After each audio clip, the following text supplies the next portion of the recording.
ఇద్దరు దొంగలు. ఒకానొక జమీందారు గారి మామిడి తోట విరగకాసింది. చెట్లన్నీ బరువైన కాయలతో కలకలలాడుతున్నాయి. దీనితో తోటలో దొంగతనాలు ఎక్కువయ్యాయి. రోజూ వందల కొద్దీ కాయలు దొంగలించబడుతున్నాయి. జమీందారు తోట కాపలావాణ్ణి కాపలా మరింత కట్టుదిట్టం చెయ్యమని హెచ్చరించాడు. ఎంత జాగ్రత్తగా కాపలా కాస్తున్నా ఒకనాడు 10 ఏళ్ల కుర్రవాడు కాయలు కోస్తూ కాపలవాడికి దొరికిపోయాడు.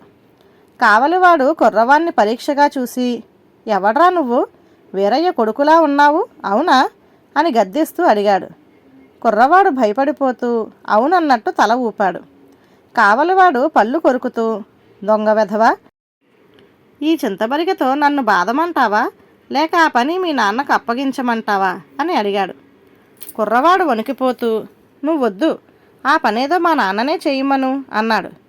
సరే పద మీ నాన్న దగ్గరకు అంటూ కాపలావాడు కుర్రవాడి చెయ్యి గట్టిగా పట్టుకున్నాడు. ఉండు పిలుస్తాను అని కుర్రవాడు నాన్న అంటూ గట్టిగా కేక పెట్టాడు.